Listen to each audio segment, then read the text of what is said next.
DMC piling, construction of pile foundation by direct mud circulation method.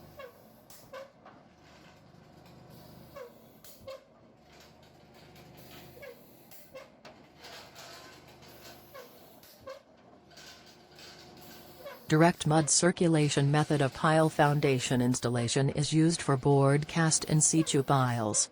The pile machine is operated by electricity or diesel engine. The direct mud circulation method is best suited when working space is a considerable constraint. This method is cheaper than other pile excavation methods. The machine is not much complicated and expensive. Continuously fluid circulation occurs in the system and fluid brings wash mud to the slurry pond and heavy mud particles collected at bottom of the slurry pond. Then again fluid travel to a pile hole and mix with mud and bring it to the slurry pond.